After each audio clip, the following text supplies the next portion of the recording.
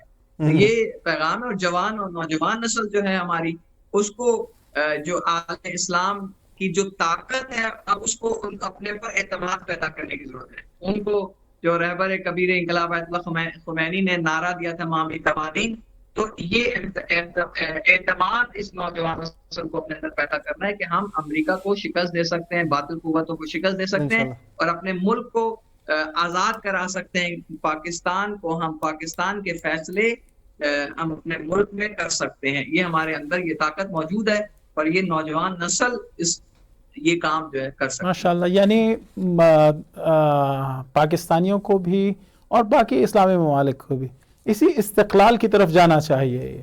یعنی اختیار ان کے اپنے کاموں سے متعلق تمام تر اختیارات ان کے اپنے پاس ہوں, نہ یہ کہ امریکہ یا عالمی استکبار آ کے انہیں ڈکٹیٹ کرے.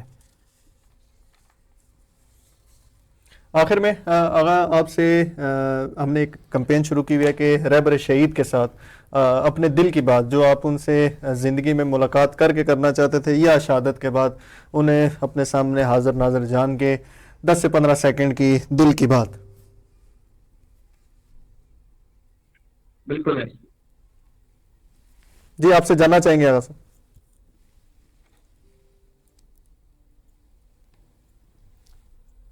آغا آپ کو آواز آ رہی ہے؟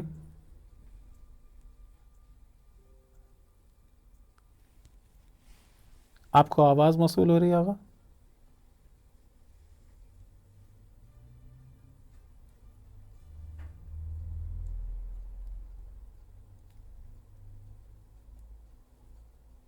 آپ کو آواز آ رہی ہے آغا صاحب؟ آغا آپ کو ہماری آواز آ رہی ہے؟ مجھے ذرا سوال تھوڑا ایک دہرا دیں. جی, یہ ایک درخواست ہے تمام علماء سے بھی اور مومنین سے بھی, اور فرق نہیں پڑتا ہے اہل تشیع ہوں یا اہل تسنن ہوں, کوئی بھی مسلمان یا غیر مسلمان حتیٰ رہبر معظم شہید سے اپنے دل کی بات اگر کرنا چاہتا ہو 15 سیکنڈ میں آپ 15 سیکنڈز میں آپ رہبر معظم شہید سے کیا بات کہنا چاہیں گے؟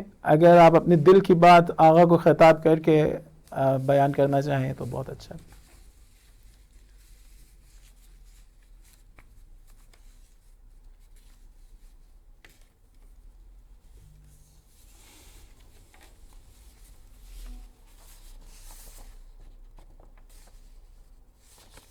شاید آواز نہیں جا رہی. لیکن مجھے آپ کا سوال اصل میں تھوڑا سا نیٹ پہ آواز کا ایشو ہے, عرض کر رہا تھا کہ سمجھ نہیں آیا, لیکن جو بات مجھے سمجھ آئی ہے وہ یہ ہے کہ یقیناً یہ جو شہداء ہیں جنہوں نے اپنی جان کا نذرانہ خدا کی راہ میں پیش کیا, یہ ہمارے لیے نمونہ عمل ہے, اور یقیناً ان لوگوں نے کار حسینی انجام دیا ہے. خدا ان سے میں یہ کہوں گا کہ کاش ہمارے اندر خدا یہ توفیق دے کہ اگر ہم شہید نہیں ہو پا سکے یا تو ہمیں کار زینبی انجام دینے کی جو ہے. الہی آمین. بہت شکریہ آغا, آپ کے نہایت ممنون مشکور.